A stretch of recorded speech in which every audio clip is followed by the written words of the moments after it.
Well, welcome back to the Rustic Spirits podcast and another change of scenery. If you're a long-time follower of the podcast, We're actually going you back to our recognise this roots. background. Yeah, we built that little studio as a way to kind of get out of the weather, but it's kind of a multi-purpose room. It has other functions, and so it takes a bit to set it up. And, We had time for today, Yeah. and I have my computer in front of me because I need to pay attention to the time because somebody's old and needs a new eye prescription. So we have to get to town. I made this mistake of getting these. I don't know what they're called anymore, but they're lenses that go from Graduating. something like that. It's Old not man glasses. bifocal, but Sorry, I that's hate not them. ages. If you see me looking at my computer doing this old man look, it's because I can only read through that part of the lens. I hate it, so I want just a pair of reading glasses. Did get that prescription before you became a YouTube editor. Oh yeah. If you think about it. Yeah, that's right. And literally, And you spent way less time on the computer. I'll give you a little tip. If you get these kind of if you get these progressive lenses that go from distance up here to close up reading here, and you work on a desktop computer, you end up with the sorest neck because you're just like that. Like your reading is at that height. So it's a bit better now that I'm on a laptop. But anyway, that's just I'm watching the clock on this one. old people talk. Oh yeah, okay. So I think we've decided that our podcast should be called Things We're Paying Attention to in the World, This episode. or just in general. Because that seems to be what we do now. A little bit of this, a little bit of that, a little bit of things that are catching our attention. It kind of started out as just a place where I could, because I would waffle over on the main channel, where I could just waffle for a bit longer about homesteading topics. And then we realised that you lot are kind of very similar in a lot of ways, in the ways you think and the things you pay attention to. And, it's nice to have someone else just kind of, resonating with you. It's nice to have somebody to talk to about it. Yeah. And somebody said, on a recent episode, I felt a little bit like naughty, like I was kind of sitting in on a conversation that I wasn't supposed to be hearing. Like I just felt like I was at your kitchen table, and I kind of like that. Like, Welcome to the kitchen table. quite literally, actually, Grab a drink. today. Yeah. Of water in my mason jar. In your mason jar. Well, I need a new water bottle, so that's going on the list. But this is today very as well. homestead of you to drink from a mason jar. Well, a cup is too small. Correct. Okay, Last week's episode was interesting. You brought up that little clip of Albo saying, things weren't better in the past. Yeah, you get to essentially. drive a better car now. Yeah. You've since watched that episode. Oh, That I still interview. think he's a drongo. A little caveat. A drongo. I want to always be. What's wrong with drongo? What are you, 80? Drop kick then. I always want to be careful that we aren't coming across kind of closed-minded to things. Sure. And when a politician says something that you agree with, you should Say it. probably acknowledge it, because the political divide happens more when someone on the opposition says something that you agree with and you either ignore it, which is bad enough, or pretend like you disagree with Sure. it just for. And so actually what he said recently when things kicked off in Iran, and I know we're going to get to that a bit in this, We sure will. I think I was pretty much on. I was like, oh, that's some straight What did he shooting say? from a guy that's like, no, basically just Australia's position, where we stand in terms of support and where, And where is that? basically they're allies. Sure. When you compare what Albo said compared to like Keir Starmer. Keir Starmer, Germany, France, who I like, what do they call them? The E3. We're not involved here, They are now. to our Middle Eastern friends. It's got nothing to do with us. It's like, oh gosh, speak of being cooked. But anyway, I couldn't quote it, but as I read Albo's statement on the day that it happened, I was like, oh, okay, I have to acknowledge that Sure. I agree with that. Is that just politics? Probably. Yeah. But I think it's important that when you're trying to respond honestly to what's going on in the world, you respond honestly. Sure. Like you don't play political games. Yes. And I reckon the main reason people have tuned out of the mainstream media is because we all know they're playing political games. 100%. But anyway, back Is life to better now? back to Albo's comment, and it stirred a bit in the comment section, didn't it? It didn't stir. It's just that was most of the response was to the meat regulation side of things, but also to this question. And the overwhelming sense that I get from the comment section is technologically, obviously, yes, we're better off. And that then affords us a bunch of opportunities that we never had before. However, economically and socially, we are definitely not better off. Then the other kind of side of it was you tend to look at history through rose-coloured glasses, and nostalgia is very powerful. So it's easier to think that it was better back then because you're remembering it differently. We were younger. Obviously, our experience is different. But then I would say, like, we were talking to Noah about this last night, being in your 20s now compared to being in your 20s 30 years ago, 40 years ago. Oh, it's a horrible time to be entering into adulthood. Yes. So the overwhelming response was there are ways in which we are better off. But most of it, like the latest comment was just basically, I wish I could stay home with my kids, but I can't. We're basically slaves. I really liked it, and I think it was Shane, and Shane's a great commenter who brought up that point, and a few others did as well, about that, like the way we look back on history. And, you know, like I remember studying this and looking into this, how memory works and how like memory is actually a terrible evidence, for example, in like a criminal case. Like people's memories are so fallible, the way they kind of break down and change and warp and twist, and the longer the period of time, the more the memories get shaped by other things.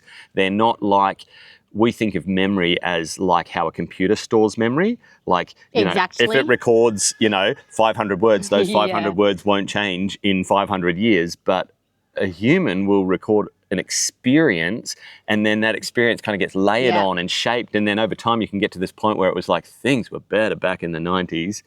I mean, the music was. Like, nobody can deny that. That is just factually correct. Before Kurt Cobain died. But if Kurt Cobain died, we would never have the Foo Fighters. So there was a question from somebody who asked if you can quickly run through the process of how to live sell stock that you've ear tagged, like how that whole process works. Oh, like officially selling livestock? Yeah. Let me have a look.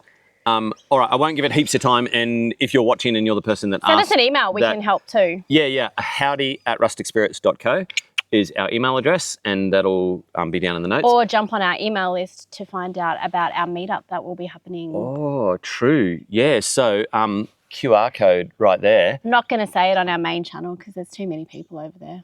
It has to be a little bit like that's like right. You either have to be, our patrons already know about it. They've already RSVP'd. You guys are next, and the email's going out tonight or tomorrow. Yeah. So that QR code will sign you up to our email list. If you're in Southeast Queensland and you want to come hang out.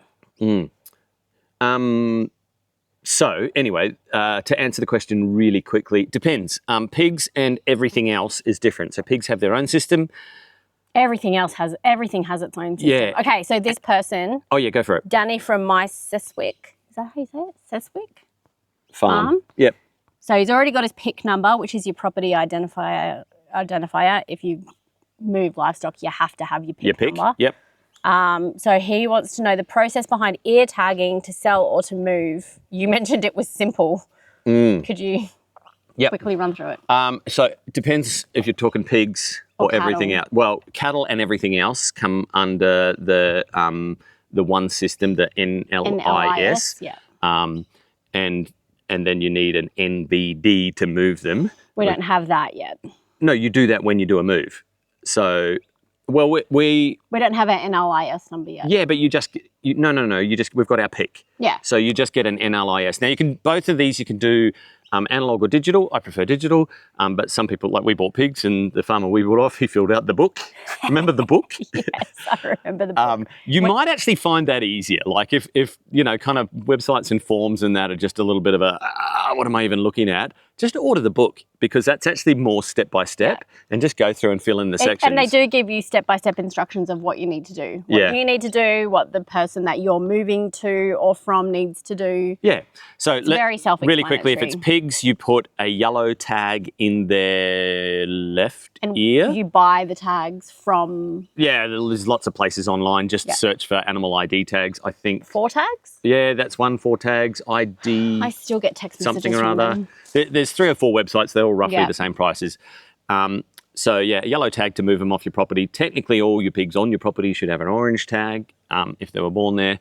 Some pig farmers don't bother with that because, all right, the pig's not moving. The point is these systems are designed to track movement so that if something happens, you can trace it back and figure out what you need to do.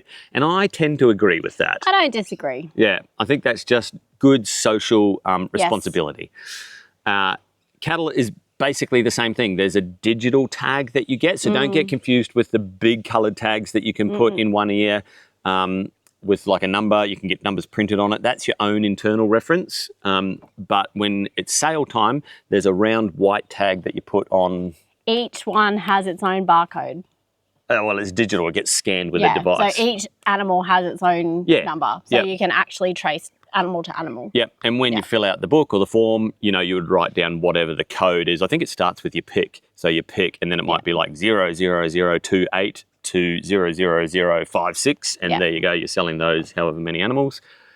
So you don't tag those until you sell them, until they're ready for sale. Like, get them in the crush, tag them, load them into the car. My usual process was, the person we organised for transport would do Sundays because sale was Mondays. Yes. And so on a Saturday afternoon, I'd get them all into the yard, get them nicely fed, run them through, check them for anything. Gosh, if they've got injuries or ticks or anything like that. Don't sell them then.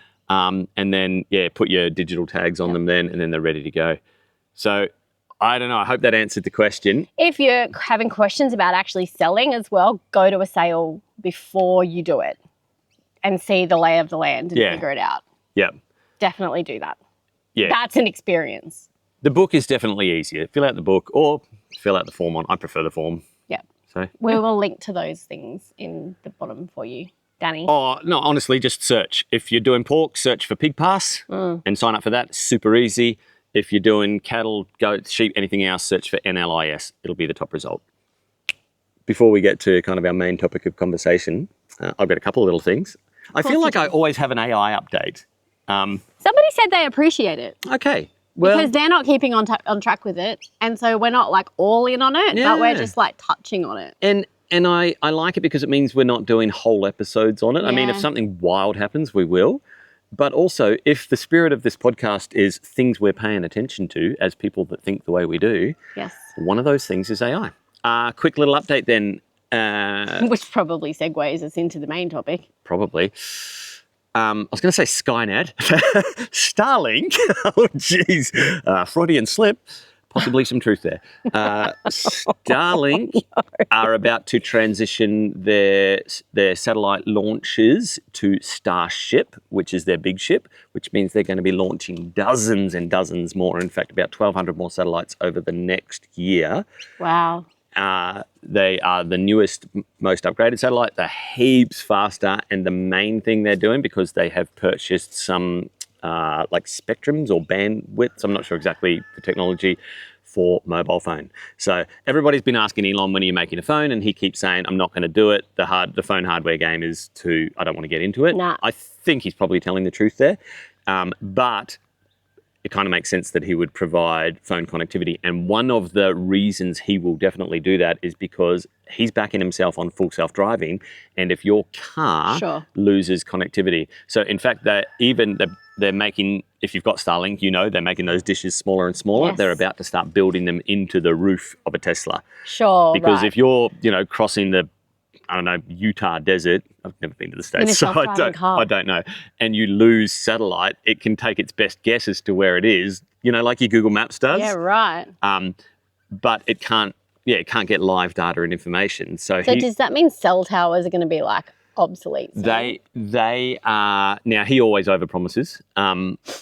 They are aiming at 2027 for pretty much full connectivity across the US, and they are seriously looking at all other countries. There's lots of local laws and regulations they've got to get around.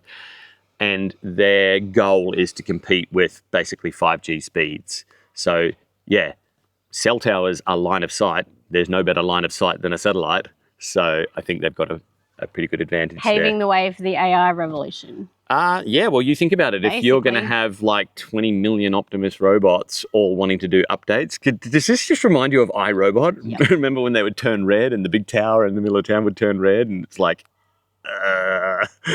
when the robot's eyes turn red, that's when you run. My iPhone and MacBook updated automatically the other day, and I was like, why? I don't want that. Yeah, I don't know if I want that. I know. Sam Altman, CEO of OpenAI, He which is features a lot ChatGPT. in our podcast. Well, it's recently come out just how much he is integrating into the department, or, you know, their AI is integrating into the Department of War, formerly the Department of Defense. That's When crazy. he said there were kind of some hard lines that they would not cross, that they would not allow AI in, because So they said one thing and did another?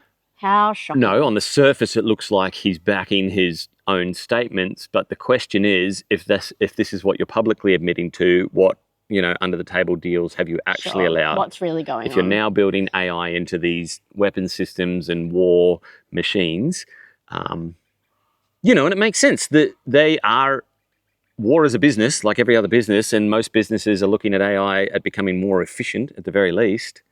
I was watching an interview with him, and he said, like, with all of this going on in the Middle East, he's like, I was just wondering, like, what would happen if there was a major attack in the US, and how would AI? And he's like, he's having this like kind of thought about it, and I'm like, is this, you're thinking this way because that's what's gonna happen? Yeah, you've already thought about it. Yeah. And then finally, Larry Ellison, my old boss.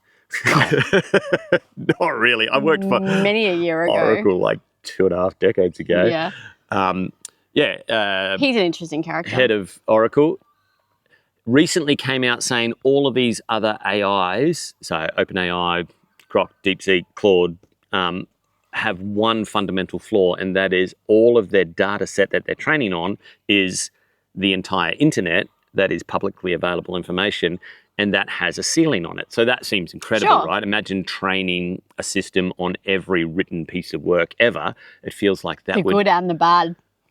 Oh, yeah, but they... All the good part of the internet and the mostly crap part of the internet. One of the things that will help win the AI race is the AI that is the most discerning and helpful, right? So you don't want to build an AI that just absorbs it all and then goes with the loudest opinion or the most, you know, whatever. And so, yeah, I recently saw that Elon responding to that comment about Grok, you know, like, yes, it absorbs everything, but they're also building reasoning into it because if it's not helpful, you won't use it, right? Totally. Anyway, I feel like that with ChatGPT and my work. Yeah. Wrong answer. The amount of times I swear at it now, and I'm like, I know you're not supposed to. I know you're supposed to be kind to your AI in case the machines rise up. No, it takes too much energy. But now I'm like, you dumbass. Like, actually read the manual. Don't... Yeah, anyway. Larry Ellison came out and said all of these AIs are kind of on all their own development track, but they're all going to reach the same pinnacle or peak because once you've trained on all the internet data out there ever, the differences are really just nuanced. What they have an advantage over is, you know what Oracle does, right? Databases. Their primary business, I mean, they also buy up lots of companies, but their primary business is especially large government organizations, hospitals, military, like the data that you need to run your business is probably stored in an Oracle database. Yeah. And what he has said publicly, and again, so you pay attention to what he said publicly and you guess at what he might be saying privately, what he has said publicly is a more intelligent AI will be able to leverage that data. Now, you ask the question then immediately, isn't that data private? Like, isn't it protected? And he has answered this question and said, yes, absolutely. We intend to create a system that has the ability to look at that data and without violating any privacy laws, leverage it and use it to train our model. So imagine you can give a bank the ability to look at all loans given in a certain period of time. So it's just an analytics. And analyze that data and come out with some meaningful information. But that data is actually private. You know, it's stored. You're not supposed to be able to access it if it's behind a privacy agreement. They will write their programs in such a way that don't violate it. In other words, it'll be things like, we look at all the data and then we do the analysis and then we extract the meaning out of it without extracting any of the data. And not connecting it to a person. Yeah, so nobody can use it to go get your home address or your medical records, but they can use it to make these broad stroke decisions about how shall we structure medical insurance payments based on all of this data that we're analysing. We haven't violated anybody's privacy. No. But they actually Letter of the law, not spirit of the law. Yeah, so that's that movie Minority Report.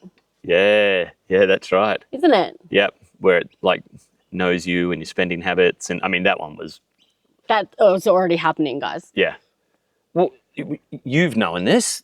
Everyone's knowing this. This is what Google does. It pays attention to your browsing habits, your spending habits. And then it retargets your location. If That's why. Using Google Maps, it knows how long you've spent in various locations. Yeah, if you go to a certain website that's paying for retargeting ads, that's why you will see ads for that specific product or that specific business for the following 10 to 14 days. Hey, you want to know something funny? So last week... No, I don't know. Over on the other channel, we did an episode about our combi chickens, which they're a multi-purpose chicken and we're getting eggs and meat out of it, and we did our meat for the first time. You told me this last night. I don't pay for, I pay for YouTube Premium, and so I never see ads. But I don't. But people tell us, and I pay attention to this because sometimes they'll say, wow, a lot of ads in that video. And I've got a little lever of control, but not much. But yeah, so 2 people came back and said, well, that was a well-placed ad. And apparently at the moment we dispatched the chook, it cuts to an ad break for KFC. And I'm like, well, there's where AI wasn't being incredibly discerning, or maybe it was. How did you feel if you saw the KFC ad at the moment, the chook, said farewell to this planet? Like, did you feel like going out and eating some KFC? No. Or did you have a little chuckle? It's like the antithesis. It's like, couldn't be more different. Yeah. Wow. I thought that was funny. Marketing for the... That's my little AI update. I want to give you a little free speech update as well. Goodness me, so many updates. Is that all right? Yeah. This one might come up, or we might reference it, or we might not, but tell us what you think about Sometimes if I wake up after him, he'll be like, guess what happened? And I'm like... I do tend to... I wake up, I check the solar. Yes. If you're awake, I go make coffee, and then I start researching, and I don't just read news.com.au. In fact, I don't read news.com.au. I will admit to logging onto it the other night to check something that I saw on Twitter or X. Sometimes it can be helpful to see what the bare, the Murdoch updates. Corrupted rag are saying. Woofed, babe. New South Wales Police are urging the public to report non-criminal actions that are motivated by hate, prejudice or bias. Police warn they take hate incidents very seriously, even if a crime hasn't been committed. And I quote from their own, I guess this is their own Twitter or social media.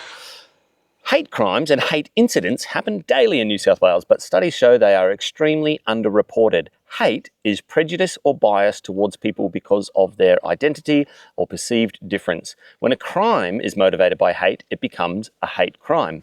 When there is no crime committed, but an action is still motivated by hate, prejudice or bias, it is known as a hate incident. Both hate crimes and hate incidents are taken very seriously by the police.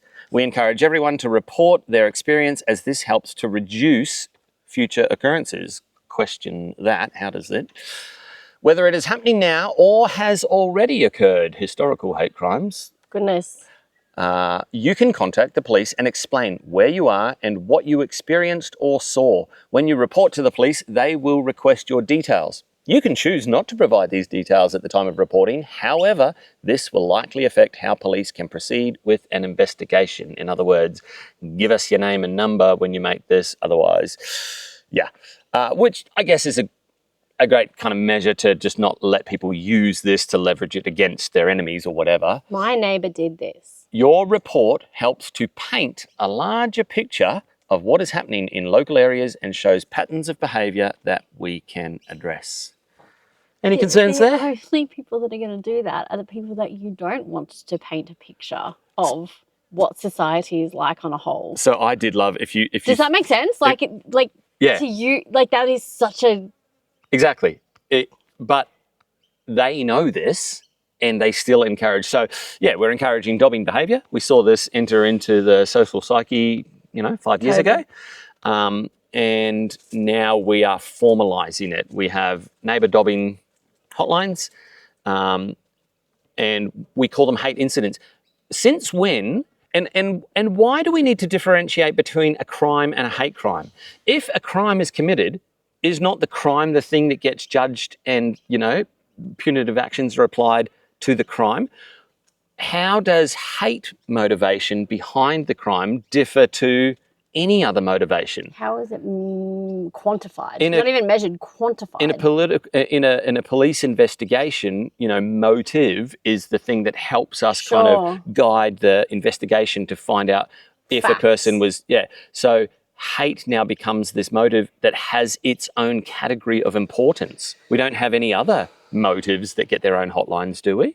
So, that's not true. Let me not be too facetious. There's obviously domestic violence hotlines and things of that nature. There needs to be that. Of course there does.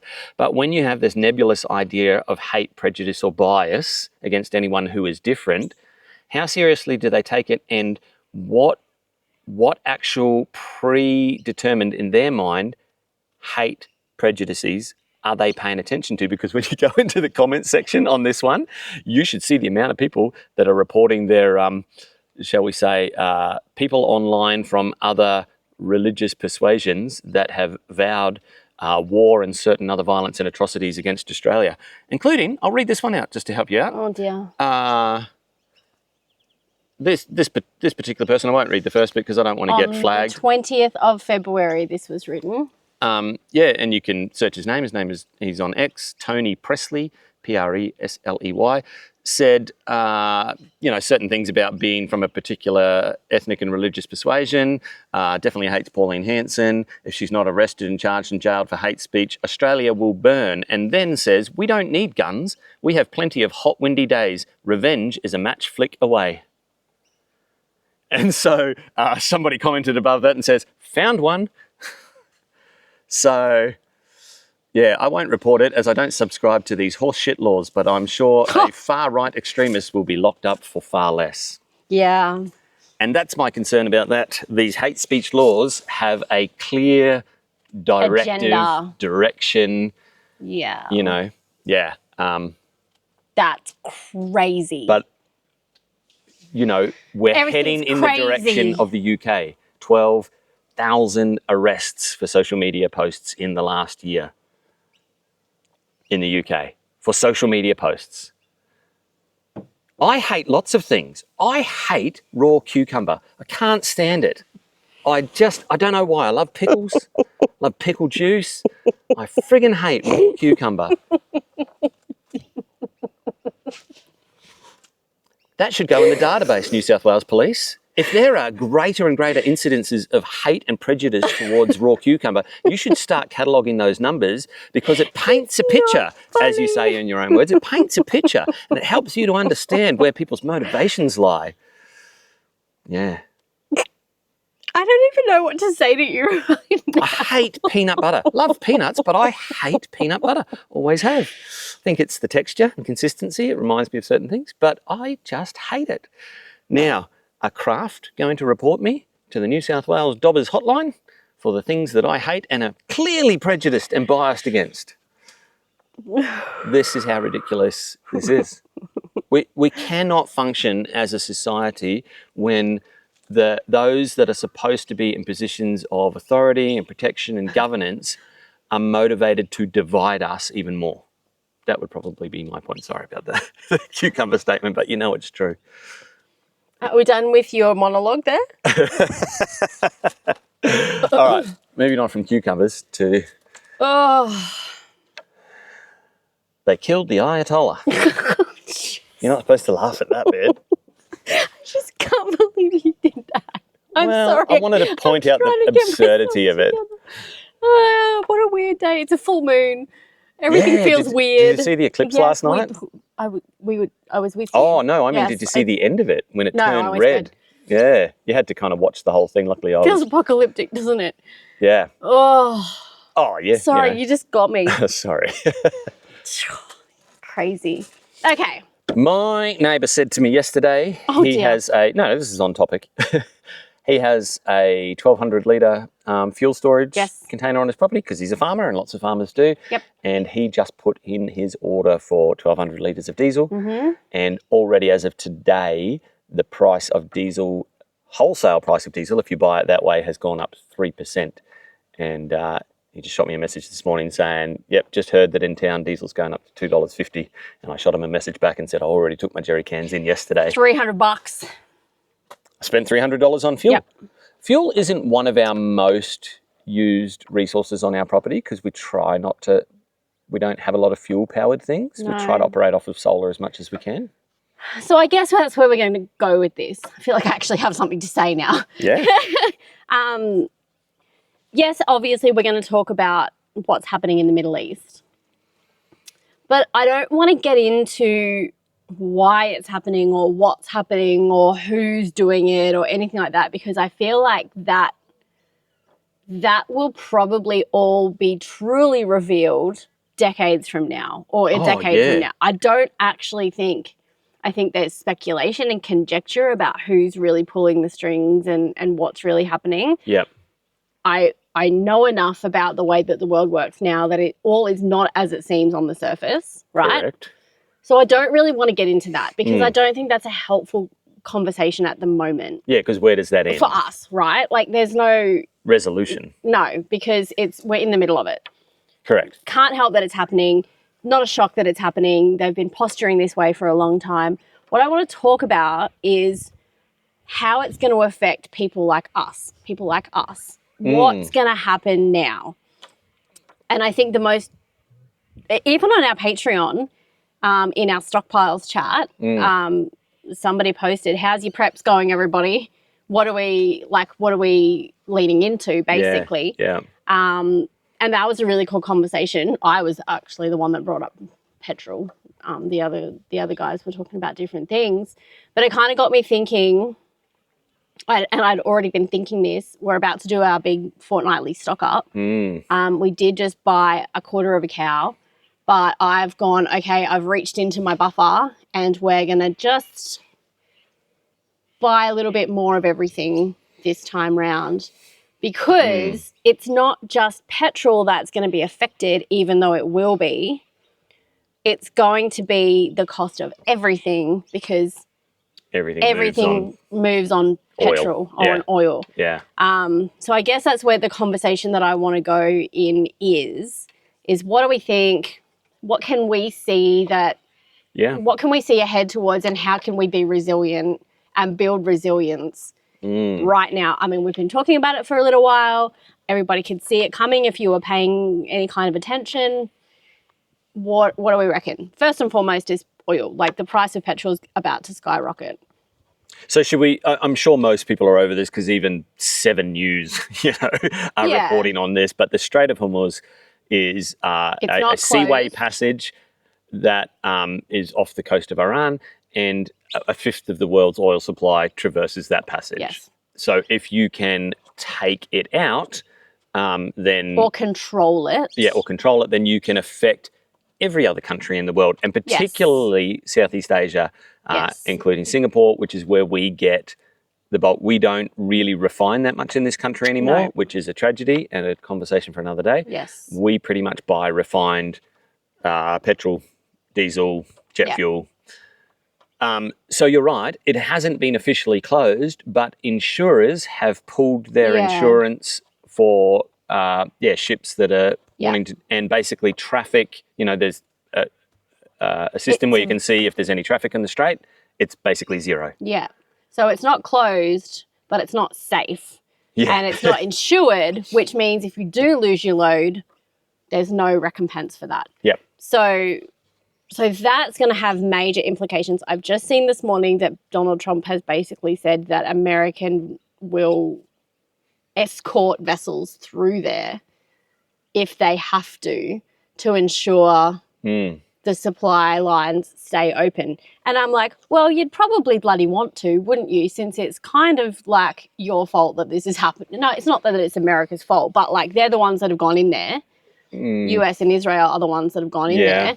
So I'm like, well, at least that's something. But yes, but is that just token? Because a lot of these things, when you look at them, just go on Google and zoom in to the Strait of Hormuz and guess, look at how big you reckon an oil tanker would be compared to that, and ask yourself, like, how many American war vessels are on the ocean out there, and how many of them would they commit to that? Yeah. So I don't know exactly what you're talking about. I haven't seen that report, but to me that sounds like a token gesture that you make to reassure people.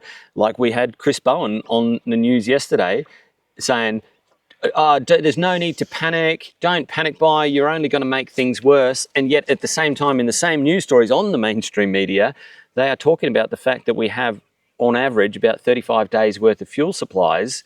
And how much should we have? Well, our international obligations for emergency fuel supplies is 90 days. So we have This is the highest it's actually been in multiple years.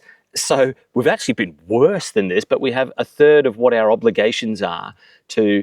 And he will be saying this based on, you've got Trump saying this will be over in weeks. When he started this, on the day that it happened, we're doing well. This is awesome. We've done what we wanted. They got in and killed the leader like pretty much straight away. That was one of the main objectives. But watch the language. Yeah, that's been really interesting watching the coverage of this. Yeah. Watch the language go from in and out to a matter of weeks. It'll be a couple of weeks. Or it'll be like 4 weeks was one that he said. Now he's saying 4 to 5 weeks. And then in other conversations, he's saying things like, we have the manpower and we are prepared to.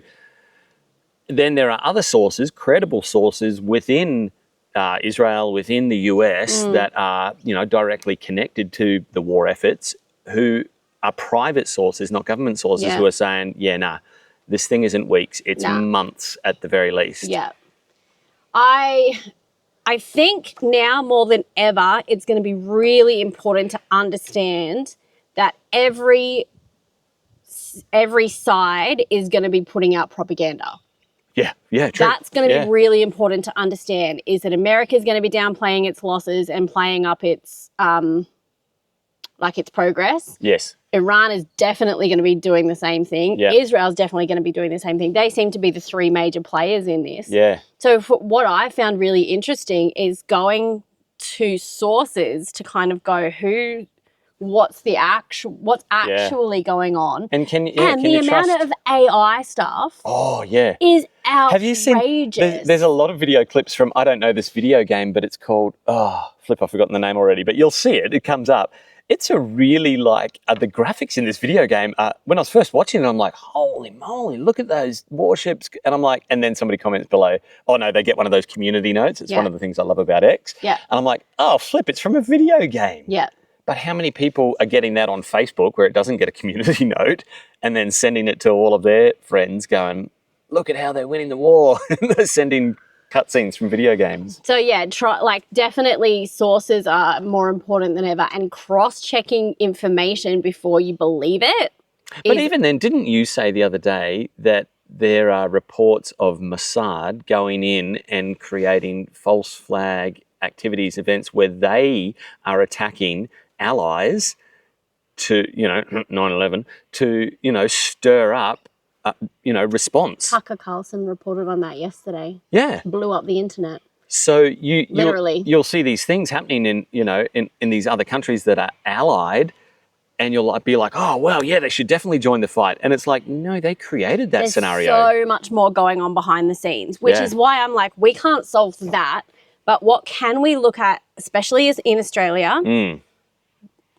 I don't really have much faith in any kind of leadership, government. leadership here. Yeah. So what do we do to build resilience, and how do we really approach this really mindfully and from a strong position, understanding that the energy minister, Chris Bowen, I don't even know. I don't even pay any attention to what he says. Drongo, just another one. Seriously, why is he still there? when he says don't panic buy, it's not panic buying because we necessarily think we're going to run out, although that may happen. It's panic buying because Australian households already can't afford the life that they're living.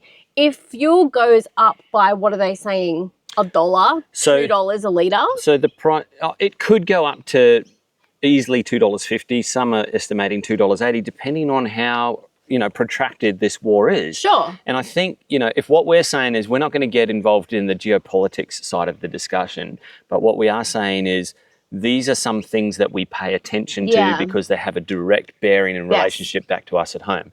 So you can pay attention to crude oil prices. And I learned recently that a good rule of thumb is when crude oil, there's something called the Brent crude oil index, when that, and just Google it, I just Googled Brent crude oil graph and, and set it to like 1 year and then just track through the graph. In December, it was $60 a barrel. Just before this war kicked off, it was 70. And a general rule of thumb is for every $10 increase in crude oil barrel price, you can expect a 10-cent increase at the bowser. The day after they went in, it jumped obviously straight away. And today it's $82. Right. So within a few short days, we've seen a hike in crude oil price that we previously saw over a 2-month period. Sure. Happened in a few days period, and that's telling. But then another thing to pay attention to is oil futures. So that's a way of understanding how the market thinks that oil prices are going to behave, and people with millions and billions of dollars tend to be, on the ball as far as analysing things go, right? They are not responding dramatically to it. So I guess there's a sense that it will stabilise. Right. But one of the things I pay attention to is historically when America has gone in somewhere and said, it'll be a few days, I think, the term forever war was coined after one of those, right? Well, I mean, that America's got its own range of political implications for that. For us and our everyday, pleb class, I think people need to look at adjusting their budgets for fuel. Yeah. Being more mindful about how much, if that's an issue for you, I'm going, all right, can we afford, we're on a really strict budget, can we afford the level of travel that we've been doing? And if that's a business expense, then you need to prepare yourself for prices to go up very quickly, because it's not just that people are capitalizing on that, although that will happen. It's that the cost of everything is about to go up because everything runs on transport. You pass those costs on if you're a business, exactly. So when I'm thinking about resilience and preps and, all of that sort of thing, I'm looking at, okay, what could become unavailable because of shipping or slow down. We saw that during those COVID years when the shipping slowed down, the shelves were bare. Do you remember the Kmart days? Not that I go to Kmart all that often, but there were just aisles and aisles of the same product to make it look like they had full shelves. Wow, but it was just you could tell there was hardly anything coming in. Yeah, quick, drag all the old crap out of the warehouse. I did a little check. I did a little check at Woolies. There is no fresh food. There is very little fresh fruit and vegetables available at our local Woolies this morning. Yeah. I'm like, why is that? That's really interesting. So, discuss, I think you need to really look at the cost of what you're budgeting, but also where you're buying from now, and do you really need the things that you're buying, or can you kind of scale that back? Number one, for cost. Number two, be realistic about, we're used to having things conveniently available to us. What sort of things do you need to build a bigger stockpile of so that you can weather whatever this is going to look like? Number three, I think the thing that I realized during COVID years when I just hated going to the grocery store. I absolutely hated the whole mask thing. I just really hated being in that environment farmers markets is where I spend a lot of my time with the stuff that I couldn't buy myself, and they don't run out. Like, they don't run out. The farmers keep farming. Farmers keep farming. The one thing that changes is food miles. That's right. And what food miles will cost. Yes, the input costs might rise for them too, but who would you rather be supporting in a time like this? Is it the corporations who are just going to put their prices up regardless because their profits will rise? Yep. Or is it the farmers who are getting hit with rising costs as well? So that's probably my little 2 cents about. And I think what you said to me once before during those years was at the farmers markets, you didn't notice the wild fluctuations or shortages as, as dramatically as in the supermarkets or the big stores, right? Because changing your budget to be able to go to a farmer's market is a change that you have to make, because some things will cost you more. You're paying for freshness, you're paying for nutrient density, you're paying for smaller scale as well. But if you can work that into your budget, you actually end up paying for a whole lot of food security and stability as well. Because, as you say, those farmers are still producing. Farmers going to farm. And the farmers market's going to keep running. And they're going to bring the same amount of stock that they bring to the markets, because that's not a huge journey for them. They're not traveling the country in a refrigerated truck. They're, one suburb away or, from town to city away. So you notice that although we already had to do the increase in our budget to make farmers market buying work for us, and we're glad we have for lots of reasons, nutrition being one of them, one of the main ones, you also noticed that it wasn't wildly fluctuating when people were saying, they're out of, lettuce at Woolies. Well, not at the farmers market. Yeah. So I guess the point of this conversation really is not what's going on with the war. You just do your own research there, or I don't want to commentate on what's really going on, or who's responsible, or where's it going. But what are we paying attention to, and what, I guess, resilience measures would we advise are we doing? Have we been putting in place? I don't want to give advice. I don't feel like I'm qualified to give advice. I'm just like, here's what we're doing. No, do you but know what I mean? I do, and I always stray a little bit. Like, I'm wary of that, like, arrogant side of things to go, have a listen to us. But I'm also conscious of the fact that we live in a certain way. We only shop 2 times a month. So we only travel about that much. We shop in a unique way where we can store food for a lot longer because we only shop 2 times a month. We purchase a little bit differently. We try to buy local, and we go to farmers markets and we buy things in bulk or wholesale when we can. Even the fact that I went and spent $300 on fuel yesterday, that wasn't a major hurdle for us and it's one of our least important expenses, because we don't, other than a little bit of fuel for the generator on cloudy days like today, I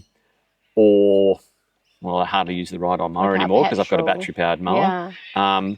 Petrol for the car, it's one of the least important ones, and yet looking and paying attention to what's going on in the world, we went, well, we've got 100 litres worth of jerry cans and we've got a long-range fuel tank. Let's fill them all up because that money has already been allocated in our budget. Well, no, it hadn't. Sorry, what I mean is because of coming back to my point, because of, I guess, the unique way that we live, like following a more self-sufficient, kind of sustainable awareness lifestyle and being homesteaders, there's certain things that we do, like we said it in a recent video, we build buffers, not bunkers, and if you haven't seen that video, there's a link. That's a really good video that describes our mindset on how this stuff works. One of our buffers is our actual budget. Like, we maintain various bank account buffers so that we can, when something happens, respond rather than react. Yeah, definitely.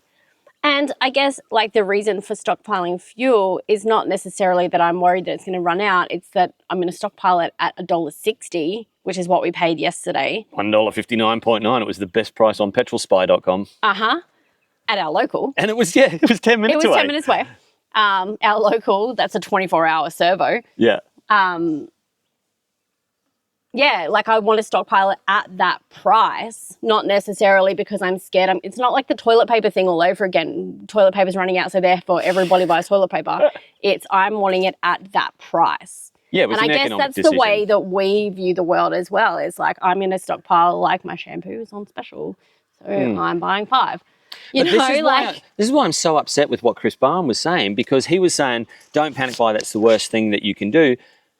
The people, the individual citizens that panic buy will make up a small minority of what actually influences this. It'll be businesses making business decisions. When my neighbour decides to buy 1,200 litres worth of diesel because the price has just gone up by 3% and it's going to go up even more, that's an economic business decision. I don't fault him for making that decision. He's got a farm to run. He's got a business to run. Absolutely. That's how you run your business. And a lot of people don't get to live like this where they travel 2 times a month. They're traveling every single day. So I definitely think a resilience move that you can make is look at your budget and plan for it. Yeah. Definitely you're going to have to plan for an increase in most things that you purchase.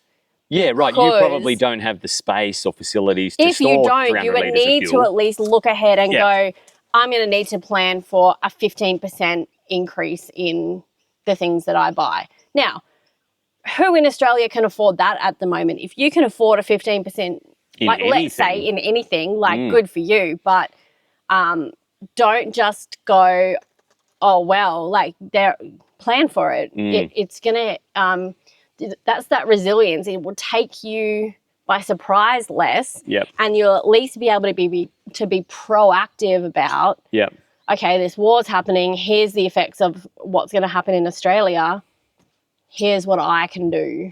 And it means, I guess, evaluating your position right now. Like that part of being sustainable is you're always looking at how you spend your resources, your money, your time, your energy, and your money being one of them. You know, practically that's just you look at your budget. It might mean, you know, acknowledging I can't do anything about fuel price hikes. And if this war is protracted over a period of months, there's only so much fuel you can store, right, before it starts to go bad. You don't want to be storing more than 6 months worth of petrol on your property. Really. I mean, number one, you've got to have the facilities to do that. We made that decision this morning. We were like, should we buy 2 more jerry cans and get another 40 litres worth of petrol? And we're like, we won't use the cost of the jerry cans actually offset is about the same as the savings we'll make in a 2-month period. It's not actually worth it.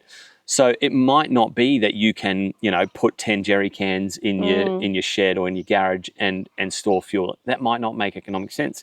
And so as you're saying, it might just be, well, I'm going to have to wear that cost, so I'm going to be aware that it's going up. So where do I need to make adjustments? And I get that is like, it feels like a naive thing to say to people that are already stretched.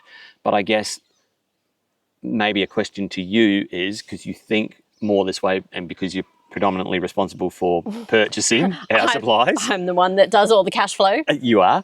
And so how would you advise people based on maybe some of the things that we do? And again, advise people, whatever, take it with a grain of salt. We just do things a little bit differently. What do we do differently that might help everyday Australians go, okay, that will help me absorb that cost a little bit? Are there strategies that you employ in your purchasing, in your budgeting, in the way we do food and other resources? Sure. Well, food's a hard one because there's nothing, because I'm looking now at shipping, right, as the first kind of impact. Yeah. Shipping, right? So I don't really buy food from overseas. No, of course. Right? Like all imported things. Oh, yeah, we eat seasonally. Do you know what I mean? Okay, like so eat seasonally, that sort of thing. Yeah. But if you're expecting to be able to go and get the stuff that gets imported, we could start to see supply chain disruptions there. Yeah. Yeah? Yeah, because cool. as the shipping slows down, that's probably a big one.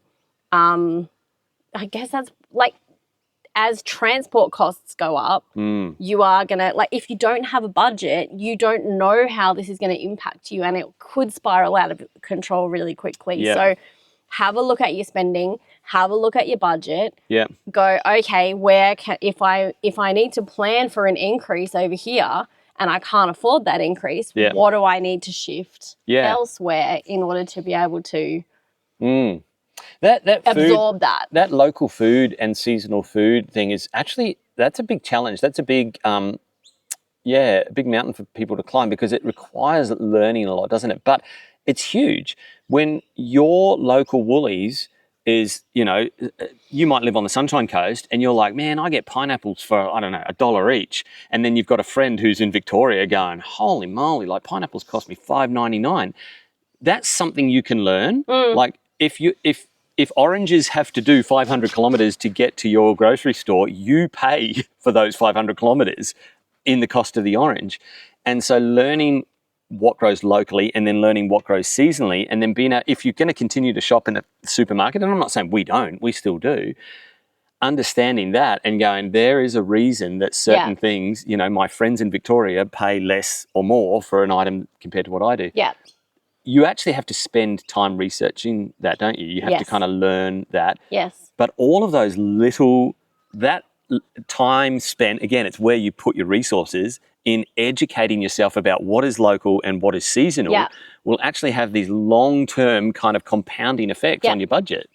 And then the more that you offset that by even having a small vegetable garden. Yeah. Do you know what I mean? Like that will start to offset even more. So changing habits, changing especially your food. Yeah. But understanding what you buy that requires shipping. Even I'm going, okay, so like for convenience sake, sometimes I do buy a lot of stuff online because number one, I hate going. Like I am not the girl that loves shopping. Like I don't love shopping. I get super overstimulated. I don't love spending my days. I don't just go shopping. Like I just can't. And that's fine if you love that. That's completely, I used to be like that, but I just can't do it anymore. It really just, it's like it takes me a couple of... Again, be mindful. If you do love that, ask yourself the question, why do you love that? And are you being... But that's like, it's fine. You can love that, no problem. But for me, I'm like, I would avoid that at all costs. Sure. So I'm just like ship. Right. How is that going to, like, I'm not saying it is going to impact on, but I'm just looking, I'm trying to look really, without being alarmist. Yeah. But I just want to be realistic. Realistically, what impact does this have on us?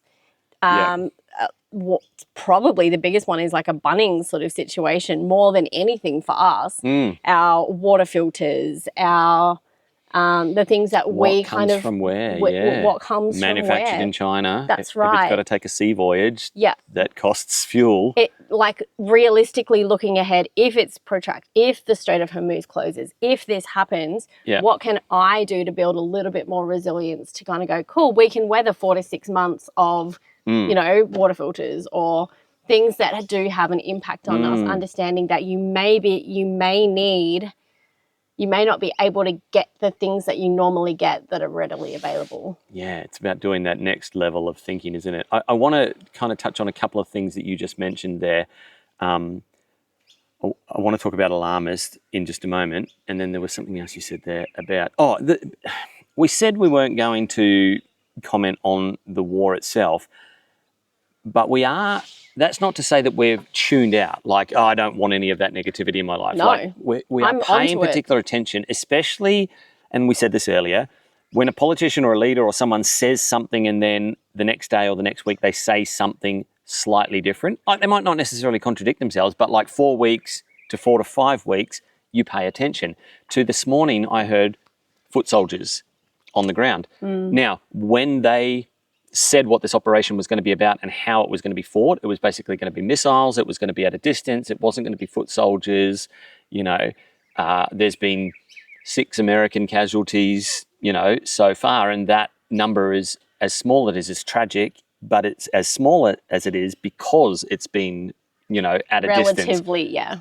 When they say it won't be foot soldiers and then within a week they're starting to use that terminology, that's when you can pay attention to, maybe the timeframes aren't what they say. Maybe the scale of it isn't what they say. Maybe their success isn't exactly what they say. Maybe and then that's their plan isn't what they say. You hear people saying they had no plan. You hear people saying they've got contingency plans. Like you want to hope they have contingency plans. So I'm just saying, I know there's Australian troops that are getting deployed to the Middle East right now. Like Yes. I've heard the stories. Yeah. Yeah, we know, people personally. Yeah. So I'm just saying, you just pay attention to that and go, the mainstream narrative, the Chris Bowens, they will try to keep the citizenry calm because it's very hard to govern, police, an entire population when there's panic. Yeah. And then to your point about alarmism, that's a word that gets used a little bit like a label, right? Like a conspiracy theorist. Yeah. And we keep saying this, and I will keep saying this, a conspiracy theorist is just a person who has a theory about others who are conspiring over a certain issue.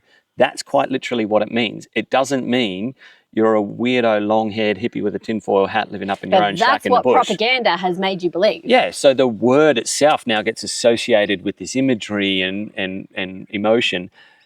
Alarmism and alarmist is one of those words that's starting to become very similar. Yes.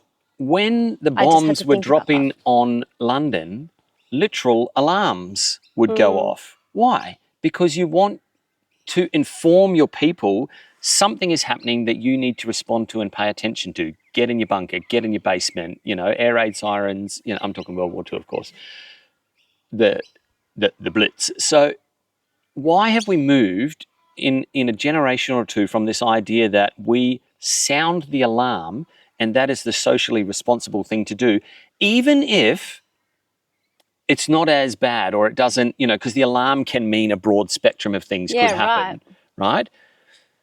To now, an alarmist is somebody that goes into a hospital and pulls the fire alarm when there is no fire or there is no, we label that person in that way as socially irresponsible. How have we flipped 180 to say alarmism is a bad thing, an alarmist is a bad thing? And to me, I'm paying attention to where are those in leadership and authority using and crafting certain words and phrases to get the people to don't panic buy. You will be one of those people if you panic buy. You will get labelled like this if you panic buy. We panic bought. And no, we didn't panic buy. No, I panicked about the price. Yeah, but that's just it. No. So, but my thing is, I'm joking. The thing that I'm saying, watch and pay attention to is we've got these hate speech laws. We've got these hate incidents now. All of this, I don't like the idea that there's some big Illuminati or some crazy big thing. I tend to sit a bit more conservative about that whole idea. Not saying it's not possible. And I know you don't reckon, really? You don't think? My objective, logical position is I don't know and I can't know, right? But I can make some assumptions and I can draw some conclusions and go, well, things do line up in such a way that there is probably more coordination happening than that we are let in on. I'm willing to say that much, right? I have a problem with some of those far out ideas of massive deep state. No, see, even that I think is probably true. Yeah, most likely true. Hold on. Let me finish this thought. It's that gets painted and tarred with the similar brush as well. And I want to stay as as logical as I can, offering valid opinion where I can based on observation, but not going, therefore it must mean inconclusively that X, Y, Z. Let me finish this one thought.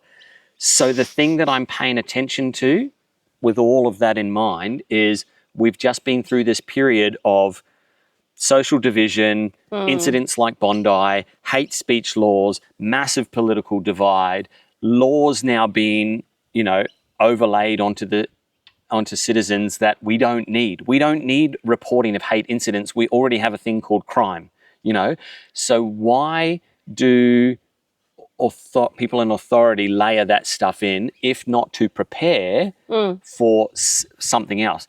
If your citizens start panicking and you have not done the right thing, aka you haven't got 90 days worth of flippin' fuel stored when you legally are supposed to have it, you've done the wrong thing. So what do? You cover your ass and you put something in place that'll make it not have as much of an impact. The thing I will pay attention to is when people start getting labelled, deplatformed, censored online because they're simply doing what we're doing right now, making commentary about the prices of things, the availability of things. Is that alarmism? Yes. Is that a bad word? No. Sure. I'm merely sounding the alarm to say, shit's happening that you should be paying attention Things we're paying attention to now. And if you pay attention to it and understand how things relate, there will be direct implications to you, you know, Joe citizen on the street. It's going to affect your budget. It's going to affect your ability to move. It's going to affect your employment potentially. You know, our daughter does an over 1 hour commute for her. Both our son and daughter do.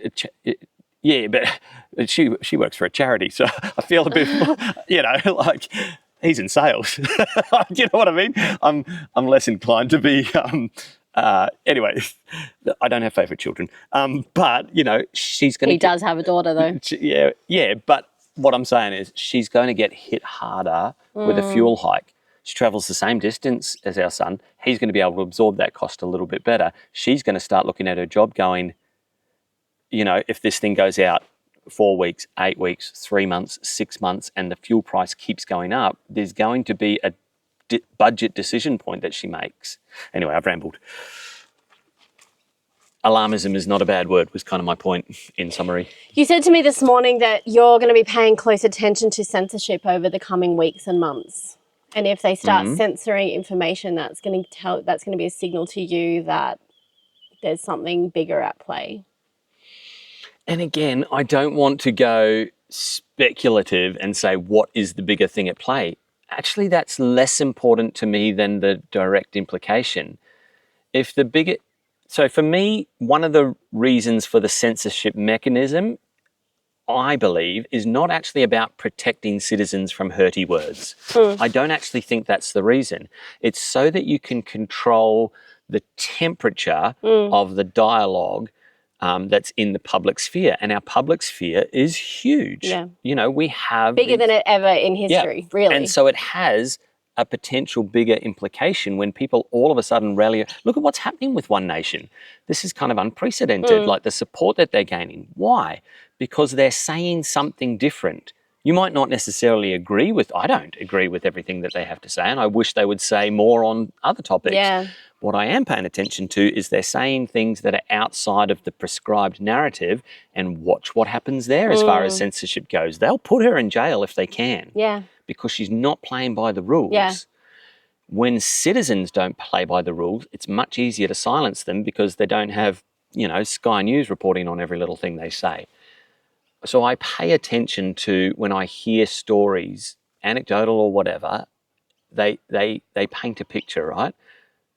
I just used the New South Wales Police's own line against them, but it does. It paints a picture of how those in authority are trying to maintain, shape the narrative.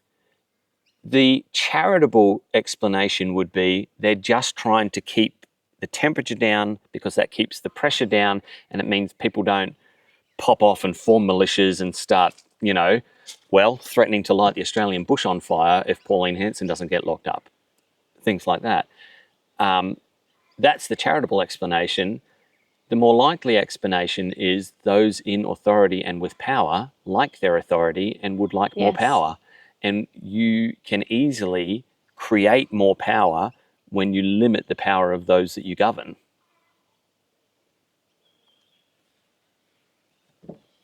So I'm paying attention. And it's an opportune time with escalations overseas that really we're not involved with yet. We will be. There still are implications. Yeah.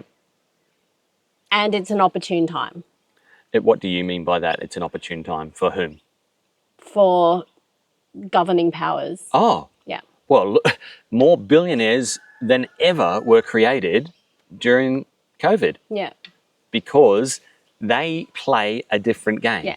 They operate by a different set of rules, and they are waiting for opportune times. Yeah. There will be a lot of wealth transfer that happens. I've heard Bitcoin's up because people are shifting, getting out of Dubai really quickly. Yeah. So they're shifting money, and Bitcoin is a great way of, you put all your money into Bitcoin and then you can get it out of Bitcoin into, it's a great wealth transport mechanism. Ah, right. That's one of the news It's a little reports that shortcut. I saw. Yeah. Yeah, and then as you said at the beginning of this conversation, a lot of this you won't be able to understand except through the eyes of history. You know, and now you go back and look at Venezuela and go, did they go in there to free them, or did they need to secure an oil supply because they knew what they were going to get up to? There's no way they didn't know the date. You know, do you know, I think it was Grok that predicted the date. Like, and it was, all it was doing was analysing X posts, you know, like what people were saying, and it predicted, was it 28th of Feb that it happened? I think it was. Yeah. It predicted 28th of Feb as the most likely candidate date for when something would pop off in Iran. After the State of the Union. If the AI, which a lot of people still assume is pretty dumb, and I can understand, I agree with that to a certain extent, but if the AI can predict that, then there are smarter powers with more information that isn't publicly available that the AI learns from, who already know the date, and they've already got their wealth transfer plans in place. Their power transfer plans in place. So how does that affect us? Pay attention. Yep. Know your situation, Yep. I think you got to know your situation to be able to look ahead and go, how are these possibilities going to affect me? And how can I build myself some resilience? You can't do that unless you know your situation. Do we prepare for worst case scenario? And what is that? Oh, I don't think that. I think it's pretty unhelpful most of the time, isn't it? I don't think that. Do we have a worst case scenario plan? Do we? Well, I think the mutual philosophy we have is that if it's worst case scenario, what kind of world will it be to live in? Yeah. Yeah. You know, like, is that fatalistic? Maybe. But like, if the nukes go off and the world goes into a nuclear winter, what kind of world would that be to live in? Yeah. And there's nothing that we can do about that. Get busy living. Yeah. You know what I mean? Like, get busy, go touch some grass, spend time with your family. There was that idiot that commented on our Buffers Bunkers video that we made, and he was like, you haven't prepared for the main thing. Me, I'm an MMA fighter and I'm 6'4" and I'm coming to slash your family and take your stuff. And I'm like, okay, number one, deleted. You're not allowed on the channel anymore. And number two, I've got about 6 months worth, you know, and by the time it gets to the looting and slashing, if it goes that far, I'll have run out of food too. You know, I will take that time to build a different strategy and resilience in place, but it's not going to be one where I publish on YouTube where my bags of grain are stored. Yeah. I take your point. Like, a worst case scenario plan is not the thing that you should probably focus on the most. No. It's maybe something that you give 5% of your thought to on occasion. occasion. Your community. Yeah. Build your local resilience. Really look at your own particular supply chains and how they're about to be impacted. Maybe look at your purchasing and where you're getting your goods from. Just look at what's happening. Be conservative, but also look at, like, okay, so worst case scenario might be this is a forever war. How will that impact do you know your situation? Do you know what your supply chains are? Yep. Have you got a shored up local community and a local network that you can work together on? I think those are all reasonable, realistic, resilient things when we live in a day and age that's as volatile as it is. Yeah. With the uncertainty levels that we have, with leadership that we cannot rely on. Or trust. Trust, or that may or may not have our best interests at heart. Probably may not. All of those things paint a picture of, be realistic. Don't stick your head in the sand. Yeah, you're more on your own than you realise, which is why probably we harp on about this, but community is probably your local the networks. number one thing that you should build resilience in. Yeah. It's going to be your source of, like inspiration, like actual physical help, but it's also going to be your source of main resilience, because you will buffer each other in terms of just encouragement and advice and help. And but I think we should probably also put it to the audience, like my two questions to you would be, where are you paying attention and where are you building resilience? And in terms of where are you paying attention, where are you not paying attention? Like, what do you see? And maybe this is a little conspiratorial or whatever, but what do you see that's going on that's like, smoke screen, false flag? If Mossad are attacking allies to control the narrative and the response in a war. It was just a report. We're not accusing anybody of that. But we know that foreign agencies have acted like this, and probably local as well. If that happens at that level, then what else are they doing to control you, to make you pay attention to certain things or respond to certain things or to get behind or avoid looking at certain Epstein files? Yeah. Or is that one of them? Is that one of the things that's supposed to distract you? So what are you paying attention to? Yeah. And in that, what are you not paying attention to on purpose? And where are you building resilience? What does that look like for you? You know, not everyone's on acreage and able to grow their own food and raise their own livestock, but there are ways that you can build buffers, not bunkers. And how can we share information here so that this becomes a resilient community? Even if we're not a local network, we're a resilient community of people who are sharing knowledge, sharing tips, sharing information. I love that. Yeah. So in the comment section, have the conversation, start the conversation. And if you want deeper, more back and forth conversation, because I know that's hard to do here on YouTube, we do have a Patreon, and that might be something you're interested in. And there are a few conversations happening over there. I feel like we may just start a prepper conversation over on Patreon. Yeah. Yeah. Like a shit just got real topic, because it kind of did. Kind of did. For right now, we have to leave in 5 minutes. Oh, sweet. Otherwise, we're not going to make it to the coffee shop in time. Old man needs his new glasses. Oh, that's right. It's the glasses, not the coffee beans. Yeah. You know, I can live without my sight for another week, but coffee. Buying 2 kilos this week. I hope that was more inspiring than, like a sad state of the world report. And, go touch some grass. Go start a veggie garden. Take your shoes off for the afternoon. Go listen to some music and watch the sunset, because it's not all bad. Yeah. And tell us what you're doing to prepare. And until next week, see you later.